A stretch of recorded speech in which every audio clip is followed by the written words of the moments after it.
அனைவருக்கும் வணக்கம். இந்த வீக்கான லெவல்ஸ் பார்க்கலாம்.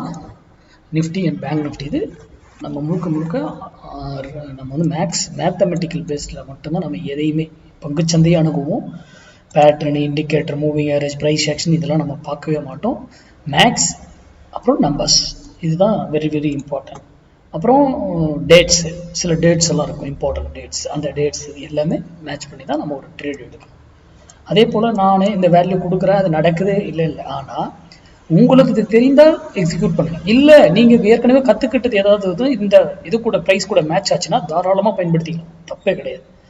ஆனால் யார் யூடியூப்பில் எது சொன்னாலும் நம்பக்கூடாது. நானே சொன்னாலும் உங்களுக்கு அதனுடைய ஃபுல் அர்த்தம் என்ன ஏது எல்லாமே தெரிஞ்சிருந்தால் தான் அந்த ட்ரேடோ எக்ஸிக்யூட் பண்ணுறதோ எடுக்கணும். அதே போல் நம்ம இது கொடுக்குறது எல்லாமே பொசிஷன் பேஸ்டு. இதை வச்சு பையிங் பண்ணக்கூடாது. இது வந்து ஃபியூச்சரில் பை பண்ணிட்டு எட்ஜிங் இல்லாமல் இதை பண்ணவே கூடாது. முழுக்க எட்ஜிங்கோடு தான் பண்ணணும். அப்போ தான் சேஃப், நமக்கு சேஃபாக செக்யூராக ட்ரேட் ஆக முடியும். இல்லை நான் எட்ஜிங் இல்லாமல் பண்ண வச்சுன்னா ஹைலி ரிஸ்க் தான். ஆனால் அது ப்ராஃபிட் பெருசாக உங்களுக்கு ரிட்டர்னும் கொடுக்கும் தான், இல்லைன்னு நான் சொல்ல வரல. ஆனால் எட்ஜிங்கோட பண்ணுறது எப்போவுமே சிறந்தது. ஓகேங்களா?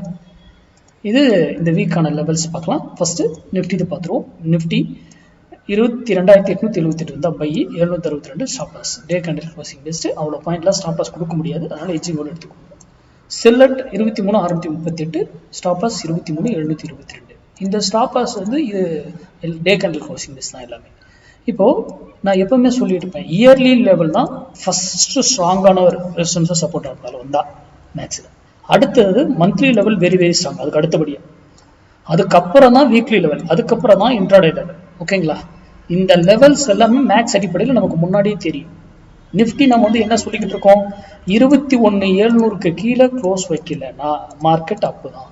நான் என்ன சொன்னேன், எலெக்ஷன் டேட் அன்னைக்கு முன்னாடி நாள் கூட 21,700 தான் வாங்கிக்கோங்க, கீழே க்ளோஸ் வச்சா வெளியே போயிடுங்க, எஜ்ஜிங் கூட எடுத்துக்கோங்கன்னு சொன்னேன். இப்போவே அது எவ்வளோ 1,200 பாயிண்ட் என்னமோ சம்திங் ப்ராஃபிட் கொடுத்துட்டாப்ல, 1,200 500 பாயிண்ட் ப்ராஃபிட் கொடுத்துட்டாப்ல.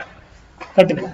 அது ஆனால் மார்க்கெட்ல என்ன நியூஸ், இந்த எலெக்ஷன் வந்துருச்சு, அந்த எலெக்ஷன் வந்துருச்சு, இவங்க இதாயிடுச்சு, ஆட்சி இதாயிடும் அப்படின்னு 1000 பேசுவான். ஒருத்தர் எதுவுமே அதெல்லாம் நீங்க காதலியே வாங்கிக்காதீங்க. மார்க்கெட்டுங்கிறது அழகா மேக்ஸ் அடிப்படையில் இயங்கும். இவங்க ஊழல் பண்ண அதெல்லாம் சாப்டரே கிடையாது. நம்ம வேல்யூ நம்ம டெக்னிக்கல ஸ்ட்ராங்கா இருந்துட்டா முடிஞ்சது பங்குச்சந்தை, அவ்வளவுதான். ஓகேங்களா? இது நிஃப்டிக்கு. பேங்க் நிஃப்டி 48,912 இருந்தா பை. செல்லு பாருங்க, இதுல 2 வேல்யூ, இந்த வேல்யூக்குள்ள இருக்கலாம். இந்த வேல்யூவை கிராஸ் பண்ணா அடுத்தது இந்த வேல்யூ நோக்கி போகும், இதுக்குள்ளே கூட ட்ரேட் ஆகலாம். அதுக்கப்புறம் தான் எல்லாமே. பேங்க் நிஃப்டி வந்து வெனஸ்டேவோட இந்த வேல்யூ முடிச்சது, புதன்கிழமையுடன். நிஃப்டி வந்து வியாழக்கிழமையுடன் அந்த வேல்யூ முடிச்சது. இதை வந்து நீங்க இதா எடுத்து வச்சலாம், அப்புறம் அடுத்த நாளுக்கும் அதை வச்சு பண்ணிக்கூடாது, ஏன்னா அதுக்கப்புறம் வேல்யூ சேஞ்ச் ஆகிடும். இது ஒன் ஆஃப் த மேக்ஸ். ஆனா இயர்லியில ஒரு வேல்யூ கொடுத்துருப்பேன், 23,412 டச் பண்ணாம மார்க்கெட் 21,700க்கு கீழே க்ளோஸ் வைக்காதுன்றதுதான் நம்மளுடைய தியரி. இதை டச் பண்ணாம மார்க்கெட் இறங்கினா எவ்வளவு இறங்கினாலும் வாங்கிக்கோங்க. டச் பண்ணிட்டு இறங்கினா, டச் பண்ணாம இறங்குச்சுன்னா பெருசா ஃபால் ஆயிடும். அதை டச் பண்ணிடுவாங்க. அதைத்தான் நான் பல முறை எல்லா வீடியோலையும் எப்போ ஜனவரி 1ஆம் தேதியிலிருந்து சொல்லிக்கிட்டு இருக்கேன்.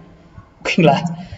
அதுக்கு இடைப்பட்ட இதுல இருந்த பாயிண்ட்ஸ் மட்டும் எவ்வளோ, 2,200 பாயிண்ட் என்னமோ தான் ப்ராஃபிட் டோட்டல அந்த ஜனவரியில இருந்து 23,412. ஆனா அதை மட்டும் எடுத்துக்கிட்டு வச்சிருந்தா 6 மாசம் ஆச்சு, இன்னும் அந்த பாயிண்ட் போய் ரீச் ஆகுது, இன்னும் 100-150 பாயிண்ட் ஷார்ட். ஆனா அதுக்கு இடையில 21,700 வந்து எடுத்து 1,500 பாயிண்டா 4 ட்ரேட் கொடுத்துருச்சு, 6,000 பாயிண்ட் ப்ராஃபிட். ஒரு ட்ரேடர் இப்படிதான் சிந்திக்கணும், புரியுதுங்களா? ஓகே, இது எட்ஜிங் இல்லாம பண்ணாதீங்க. உங்களுடைய அனலைஸ் எல்லாமே பண்ணிட்டு பண்ணுங்க, யார் கொடுத்தாலும் நம்பாதீங்க. நன்றி, வணக்கம், வாழ்க வளமுடன்.